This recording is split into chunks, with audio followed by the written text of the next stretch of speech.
Hi everyone, good morning. This is Jinyao. I'm from Communication University of China. First, I would like to say sorry that I could not personally attend the ISCC conference. So that due to my delayed visa process, so I have to present my work uh, remotely. The title of my paper is Revisiting the Enormous Loss Performance of UDP Traffic in Routers with Very Small Buffers. So here is the outline of my talk. First part is introduction and motivation, and then I will introduce the goal of my research work and the main results.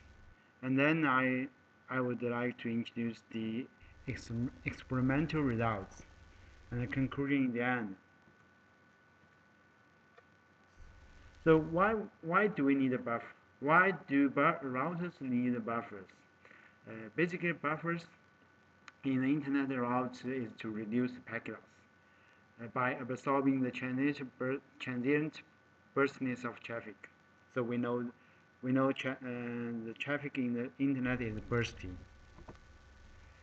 And then the second question, how much buffering do routers need? The buffer can be small, and then could introduce overflow and underflow. A buffer overflow leads packet loss, which affecting application performance. And underflow causes idling and a waste of link bandwidth because no packets to send to the output link. Then degrading the network throughput. So why not we use a big buffer? Then it introduce delay, obviously introduce cost with big buffer, and of course it also introduce energy consumption. So the first answer to the question about how much buffer do routers need is in 1994 by a CCR paper, which was quite typical and traditional used in today's router, called the rule of thumb. The result was the buffer size equal to round trip time times capacity of the link. In that paper, the goal was to 100% use of the output link for few long TCP connections. So here's source, destination, and router in between, and the round trip time is the two-way propagation delay between source and destination. C is the capacity of the bottleneck link. So the buffer size is equal to round trip time times C. And this appears in RFCs and IETF architecture guidelines, and the assumption in the beginning is for several or one TCP flows. However, typical backbone link has more than 20,000 flows. So the question is, does the rule of thumb still hold? For example, nowadays the link capacity can be 10 gigabits per second. Then using that rule, we get the buffer size equal to 300 megabytes for typical 200 milliseconds round trip time.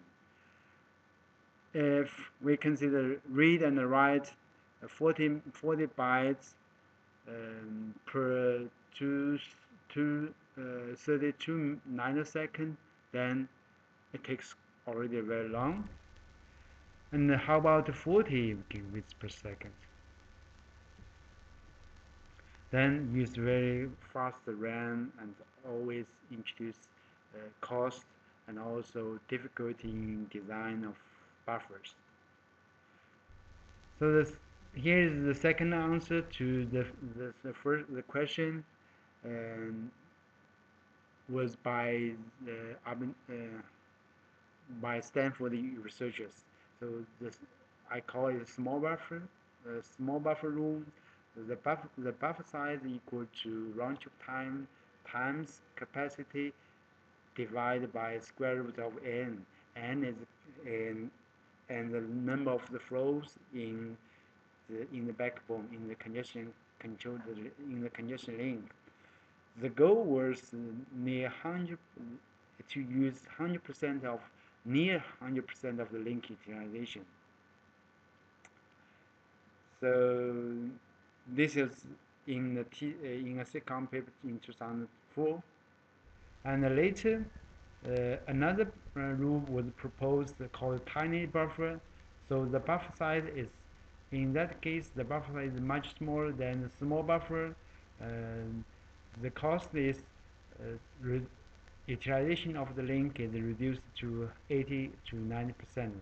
The idea was the link capacity is cheap, and the link capacity is cheap in today's network. But the buffer is very small, only needs dozens kilobytes for a router. This means typically for the optical network, this means cost. So here's the proposal of the tiny buffer. The buffer is very small. Is comparable to log W max. W max is the window size actually compared to the link capacity. And later in 2008 to 2011, because in the before it was already considered TCP traffic. In 2008, researchers began to consider UDP traffic. Even UDP traffic is already a small part of the internet traffic, but people consider UDP traffic is increasing because of the video and multimedia communication in the internet, and the researchers find an anomaly of UDP traffic in routers with small buffer. The anomaly says that when you increase the buffer size and the packet loss rate or packet loss performance of UDP traffic is decreasing. And the model and also experiments in these papers with assumption that the buffer is fully occupied, and also many other questions was other answers or proposal was answer was proposed to the how much buffer questions. So here's the anomalous loss performance of UDP traffic. This is from a paper from in 2011 in IEEE Transactions on Networking by some Australian researchers. And here the region, anomalous region is here. People only consider the region from 8 or 10 kilobytes to 28, 28, something like this. And in this region, here, if you increase the buffer size, then the packet loss rate of the UDP traffic actually is increasing also, which is contributed to our intuitions.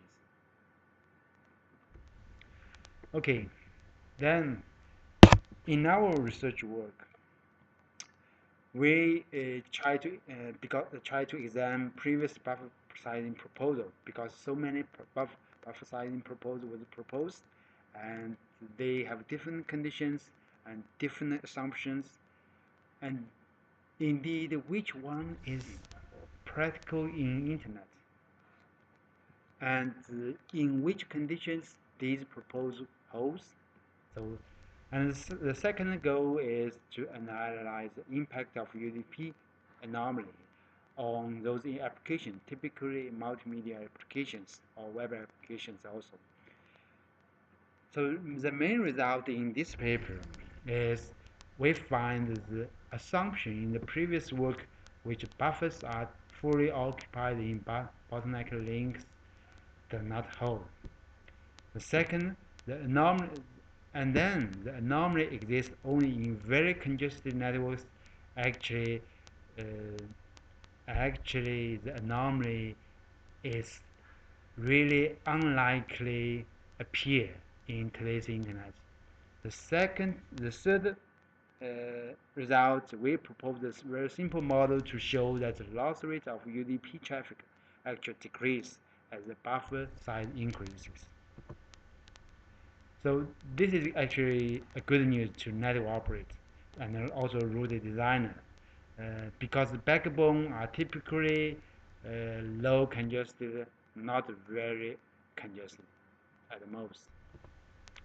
So I just present some of my experimental results here. We have a simulation topology with a bottleneck link, and we try to check anomaly in various congested networks. So we change the bottleneck link capacity so that the packet loss rate is changing, and the number of TCP flows for various level of congestion. So here's the first results. Here's some results. Here we have different capacity for the bottleneck link, so that we have different congestion congestion level. So we find the anomaly decrease with the increasing of the bottleneck bottle bandwidth. Indeed, the anomaly almost does not exist in the congestion network. Here you find the buffer occupancy decreases with congestion level. In a lowly congested network, the fully buffer occupancy is actually very low in most cases. And this is occupancy for 100 for the bottleneck link with 100 megabits per second and 10 kilobytes for the buffer.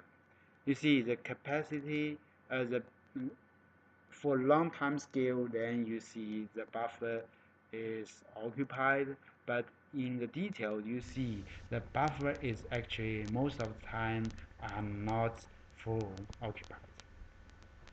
Again, this is with a buffer size 50 kilobytes and again 100 megabits per second bottleneck link capacity. You see most of the time again are not fully occupied the buffer. So my conclusion is the anomaly of UDP traffic exists only in very high congestion networks. The anomaly is not a very important consideration for the buffer sizing. Actually, it's not practical.